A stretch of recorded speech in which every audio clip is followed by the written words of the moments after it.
네, 뮤직 토크쇼 도시 동물과 공존을 꿈꾸다. 이한철 씨의 흘러간다로 시작했습니다.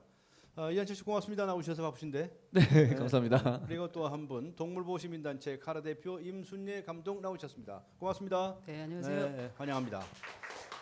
저는 근데 동물을 안 키워봤어요. 그래서 잘 몰라요. 그런데 그 반려동물 키우시는 분들은 그렇게 예뻐하시더라고요. 네, 집 안에서도 그러시고 뭐 밖에 나오실 때도 그냥 끌어안고 이렇게 계시는데 그 반려동물 키우는 게 이렇게 재밌습니까? 좋습니까? 저 고슴도치 키웠었거든요. 고슴도치요? 와. 근데 이놈이 사실은 되게 친해지기 힘들더라고요. 예, 그러니까 야행성이라 가지고 낮에 제가 그 고슴도치 모습을 보고 싶잖아요. 불 켜면 그냥 눈 감아 버리고 이렇게 풀어져 버리고 구석으로 이렇게 숨어 버리고 그랬는데, 그리고 또 가깝게 이렇게 손이 그 고슴도치 눈높이보다 더 높은 곳에서 다가가잖아요. 그러면 소리 내면서 바늘을 딱 세워요. 그래서 만지고 싶어도 만질 수도 없고 참 가까워하기 힘든 동물이다라는 생각을 했었는데, 그래도 하루 이틀 이렇게 같이 함께 지내고 그러니까 모르겠어요. 저를 알아보는지 어떤지 모르겠지만 이렇게 가까워지고 또 애틋한 마음이 생기고 그러더라고요. 그 나중에 알고 보니까 눈높이보다 낮게 이렇게 손이 다가가면 그러면 바늘도 안 세우고, 네, 그렇게 해서 뭐 익숙해져 가는 거죠. 네. 예, 어떤 같이 심장을 이렇게 두근두근 뛰는 그런 상태의 어떤 생명체와 저 자신이. 네. 저는 고슴도치 키우셨다는 분 처음 만났습니다. 이한철 씨하고 고슴도치 전혀 안 닮으셨는데. 임순례 감독께서는 되게 반려동물 키우는 게 이게 사실 그 잔손이 많이 가지 않습니까? 먹여야 되지, 또 채워야지, 뭐 돌봐줘야 할 일이 많잖아요. 네, 네, 솔직히 뭐 귀찮을 때도 많죠. 귀찮을 때도 네. 있어요. 예. 뭐 사람 키우는 것도 마찬가지죠. 뭐 이제 예를 들어서 산책을 매일 바쁜데 매일 산책을 시켜줘야 된다든가, 뭐 예를 들어서 뭐 아니면은 여행을 가야 될 때가 좀 제일 많이 힘든 것 같아요. 여행 갈 때 이제 네. 데리고 가느냐 어디 맡길 때가 있느냐 이런 거. 그러니까 이제 뭐 그 제가 자유가 좀 구속당하는 것 같은 그런 그 귀찮고 힘들 때도 사실 있지만, 뭐 아까 말씀하셨지만 그런 귀찮은 것보다는 동물이 저에게 주는 게 훨씬 더 많은 것 같아요. 네. 저 같은 경우는 동물을 어렸을 때부터 굉장히 좋아했고요. 왜 좋아했냐 그러면 그 이유는 없는 것 같아요. 그냥 뭐 우리가 어린 아이들 보면 자연스럽게 이렇게 그 기쁨의 미소가 지어지듯이 그냥 동물을 보면 동물의 순수함 때문에 저절로 이제 제 마음이 그 풍부해지고 부드러워지는데, 그 동물을 통해서 저 같은 경우는 아까 이제 뭐 그런 인연 때문에 동물단체 대표까지 맡았다라고 하지만, 뭐 동물을 통해서 채식도 하게 되고 또 동물 뭐 단순하게 개뿐만이 아니라 다른 동물에 대한 어떤 연민이나 뭐 생각도 더 넓어지게 되고, 또 환경이나 또 다른 사람 약자들에 대한 저의 어떤 감성이 훨씬 더 확장됐기 때문에 동물은 저에게는 굉장히 고마운 존재죠. 그렇군요. 그 아주 훌륭한 생각들을 많이 하시게 됐네요. 저같이 아는 훌륭한 사람들은 그런 반려동물을 별로 키워보지 못한. 그런데 하여튼 우리 방청객 여러분들께서도 반려동물 키우시는 많이 계시죠? 네, 예. 키우신 분 누구세요? 마이크 한번 잡아주시겠습니까? 예. 여기. 예. 네. 그거 어떠세요? 키우시는데 힘들거나 그렇지 않으세요? 또 좋은 점이 더 많습니까? 저는 지금 고양이 이제 한 3개월, 5개월 된 고양이 2마리 기르고 있는데, 예. 같이 살고 있는데, 예. 저도 그 길냥이들을 구조해가지고 입양을 하게 됐어요. 그 지금 기르고 있는 2마리가 네. 길고양입니까? 네. 그래서 처음에는 좀 아무래도 길거리에서 살던 아이들이라서 좀 아파서 진료비가 좀 많이 나와가지고 네. 처음엔 좀 그런 애로사항이 있었는데, 치료도 하셨어요? 네. 예. 그래서 처음엔 좀 진료비 같은 게 좀 많이 나와가지고 좀 힘든 점도 있었는데, 그런 것보다는 그 좀 아이들이 집에서 같이 지내면서 이렇게 같이 장난도 치고 네. 이렇게 그냥 집안에 같이 동물들이 있는 것만으로도 되게 크게 제가 뭐 좀 밖에서 힘든 일이 있다가 들어가도 굉장히 좀 위안을 많이 받는 그런 일들이 있었어요. 예. 네, 그래서 그냥 뭐 동물도 그냥 사람들이랑 같이 지내면 즐거운 것처럼 같이 존재하는 것만으로도 굉장히 큰 즐거움을 주는 것 같습니다. 그렇군요. 지금 아주 만족하시네요. 예, 지금 버릴 생각 절대로 안 하시겠죠? 네, 절대 예? 없습니다. 알겠습니다. 하여튼 이 저 반려동물을 키운다는 것이 그렇게 참 좋은 일인데 오늘 우리가 이제 이 버려지는 동물들 얘기를 해볼까 하는 거거든요. 근데 이제 뭐 정말 여름 휴가 때 휴양지에 가서 버리고 온 사람들 뭐 이런 사람들이 많다고 하는데 이 버려진 동물들은 어떻게 됩니까? 누가 처리를 하고 누가 어떻게 조치를 하나요? 뭐 일단 사실 버려지는 동물들이 거리를 떠돌다가 사고를 당하거나 뭐 네. 학대를 당하거나 아니면 아사를 하는 경우도 많고요. 굶어 죽는 수가 있다는 그렇죠. 얘기죠. 예. 네, 이제 무차별적으로 학대를 당해서 뭐 맞아 죽는 경우도 있고 그 차에 치이는 경우도 있고 이제 그렇게 해서 자연스럽게 죽는 아이들도 상당수가 되는 걸로 알고 있고요. 이제 보통 저희들이 이제 뭐 돌아다니는 아이들을 신고하잖아요. 뭐 소방서나 뭐 구조대나 아니면 경찰이나 군 뭐 지자체에 신고를 하게 되면 이제 그 지자체에서 관할하는 저희가 시위탁 보호소라고 표현을 하는데 그곳으로 보내지거나 아니면 이제 그 부분보다 조금 더 동물에 대해서 많이 알고 계시는 분은 저희 같은 동물 단체에 이제 네. 신고를 하죠. 그러면 네. 이제 저희 동물 단체에서 이제 뭐 임시 보호라든지 입양을 보내기 위한 노력들을 하고요. 이제 그리고 이제 사설 보호소라고 저희가 표현을 하는데 이제 그 어떤 개인이 이제 뭐 이렇게 그 유기된 동물들을 이렇게 거두는 경우도 있고 대체로 한 그 세 가지 정도로 분류가 되는 것 같습니다. 네.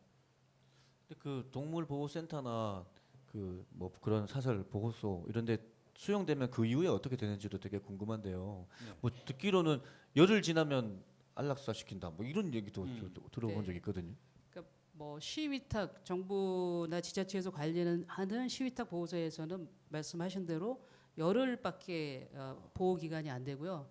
사설 보호소는 그렇게 당장 죽임을 당하지는 않지만 사실 사설 보호소는 정부의 지원이라든지 이런 게 없기 때문에 굉장히 열악해요. 그래서 사실 뭐 당장 죽지 않는다는 것뿐이지 사실 뭐 거의 죽는거나 마찬가지의 열악한 환경에서 처하기 때문에 일단 길에 유기가 되거나 아니면 길을 잃거나 하는 동물들이 한국에서 처하는 상황은 죽음 아니면은 뭐 지옥 같은 환경이라고 생각하시면 됩니다. 네, 근데 그 유기견들이 네. 건강하기는 건강합니까? 당연히 뭐 건강하지는 않겠죠. 근데 네. 뭐 열흘 동안에 뭐 그 급격하게 병을 얻는 경우도 있지만 이제 거리를 떠돌면서 뭐 병을 얻는 경우도 있지만 사실 이제 뭐 그 사람들이 유기견을 입양 잘 안 하는 그 이유 중에 하나가 유기견들이 뭐 더럽고 병에 걸려 있을 것이다. 근데 사실 뭐 잘 못 먹어서 뭐 일시적으로 그럴 수는 있겠지만 금방 그런 것들은 치료를 하거나 이제 잘 케어 받으면 금방 없어지는 회복될 수 예, 있는 예. 앞에 우리 방청객 한 분께서도 길고양이를 입양을 받으셔서 키우고 계신다고 하시는데 굉장히 좀 만족하고 계시는 것 같은데 그러니까 이렇게 치유하면 얼마든지 잘 살 수 있는 친구들이 많이 있네요. 네, 그럼요. 그래서 네. 뭐 금방 집에서 사랑받고 보호받다가 버려진 아이들도 많기 때문에 뭐 이렇게 사납거나 사람을 잘 안 따르거나 이런 편견들이 많은데 그렇지 않으세요? 입양하는 경우도 많이는 있습니까? 많지는 않습니까? 안타까운 게 이제 입양률이 굉장히 떨어져요. 굉장히 떨어져요. 그래서 그 유기동물 보호소의 이제 통계를 보면 이제 주인한테 뭐 주인이 다시 찾는 경우가 뭐 10% 미만. 그다음에 입양되는 경우가 25% 내외. 나머지는 이제 안락사와 뭐 자연사, 병사 이런 건데 그래서 상당히 이제 굉장히 그 주인에게 반환되거나 입양하는 퍼센테이지가 굉장히 낮고 그 나머지 아이들은 전부 다 안락사 당하기 때문에 이제 입양률을 높이는 것이 굉장히 중요하죠. 안락사에 대한 그 찬반 논란도 있던데요. 그러니까 뭐 어쩔 수 없는 입장이다. 뭐 동물보호센터의 그 수용 능력도 한계가 있고 또 예산도 또 넉넉하지 않기 때문에 뭐 그런 이유가 있던데 그거에 대한 어떻게 생각하시는지 궁금합니다. 글쎄 뭐 안락사 뭐 현실적인 문제에서 뭐 안락사를 할 수밖에 없다 주장하시는 분들도 있는데 사실은 아까도 말했지만 그 독일 같은 경우는 거의 그 안락사율이 제로 정책을 추구하고 있어요. 왜냐하면 그만큼 다 입양을 보낸다는 얘기죠. 그래서 그 보호센터나 아니면 일반 시민들이 입양에 대한 어떤 인식이 굉장히 높기 때문에 근데 한국은 이제 그 인식이 굉장히 낮기 때문에 조금씩 지금 늘어가고 있는 추세긴 한데 이제 우리가 입양을 장려하기 위한 활동들을 굉장히 강화해야 되고요. 그다음에 법적으로는 열흘이지만 충분히 그 주인을 찾기 위한 노력이라든지 입양을 위한 기회를 훨씬 더 많이 주는 그 노력들이 필요한 거죠. 네. 그 저 버려진 그 견들 다 모아가지고 말이죠. 이 정부나 공익기관에서 키우면 어때요? 너무 많아요?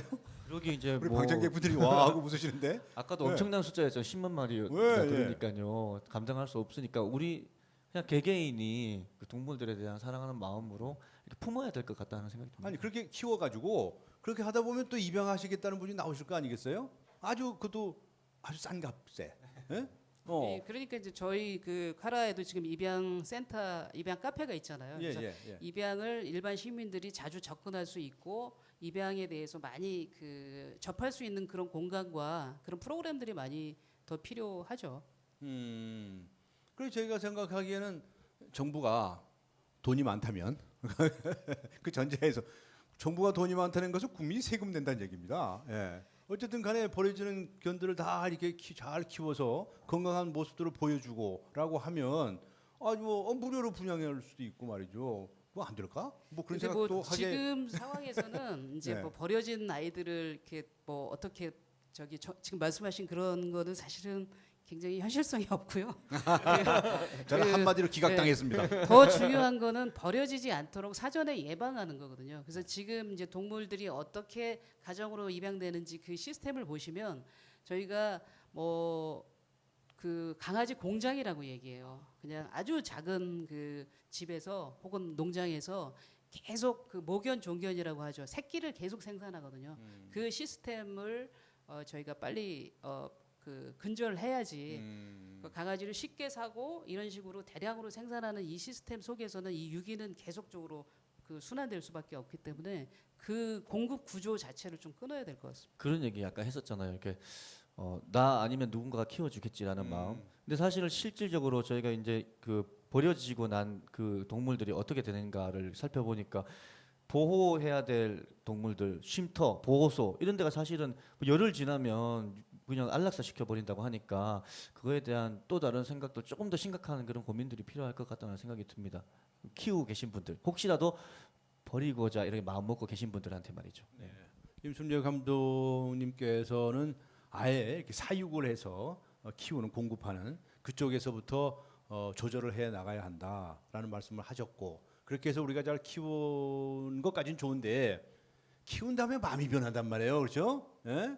어떻게 좀 버려볼까 하는 생각들 하시는데 버린다기는 개념보다도 어떻게 다른 분들에게 더 잘 연결해드리고 이렇게 하는 그런 무슨 중개업소 같은 거 만들면 안 될까요? 와, 그 중개업 하면 돈 좀 벌지 모르겠는데. 그 이제 뭐 강아지를 새로 키우려고 마음 먹으신 분들은 아까 얘기했지만 그 보호소나 각 그 동물단체 입양을 기다리고 있는 굉장히 다양한 종류의 강아지 혹은 고양이들이 많이 있으니까 이제 새로 번식장이나 이런 그 펫샵에서 사기보다는 네. 입양을 함으로써 이제 뭐 생명을 내가 살릴 수 있다라는 그런 인식을 뭐 가지시면 좋을 것 같고 그다음에 굉장히 선한 마음으로 길에 돌아다니는 유기견을 막 아주 굉장히 열심히 신고를 하거든요 구청에. 네. 근데 그 아이들이 그 이후에 어떻게 되는지 모르고 신고를 하세요. 내가 신고함으로써 그 아이를 책임지지 않음으로써 그 아이가 열흘 뒤에 혹은 길에서 열흘보다 훨씬 더 자유롭게 더 길게 살 수도 있는데 오히려 나의 선의가 또 그 아이에게 목숨을 앗아가는 결과가 될 수 있다는 것을 많은 분들이 모르고 계세요. 그래서 그 내가 어떤 아이를 구조할 때는 적어도 내가 이 아이를 내 주변에 이 아이를 잘 키울 만한 사람들에게 소개를 시켜준다든지 뭐 적어도 치료를 해서 어느 정도는 내가 임시라도 길게는 아니더라도 보호하면서 좋은 입양자를 찾을 수 있는 노력까지 같이 병행을 하시면 좋을 것 같아요. 네. 지금 우리가 나눴던 이야기들 이런 것들을 잘 정리해 가지고 일반인 분들한테 좀 장기적으로 교육 프로그램 같은 것도 있었으면 그래서 잘 알리면 좋겠다는 생각도 듭니다. 알겠습니다. 오늘 두 분과 함께 버려진 유기견에 관해서 여러 가지 생각을 바꿔야 되겠다는 것 그리고 여러 가지 조치들을 강구해야 되겠다는 이야기 나누었습니다. 두 분 말씀 고맙습니다. 감사합니다. 감사합니다. 네, 감사합니다.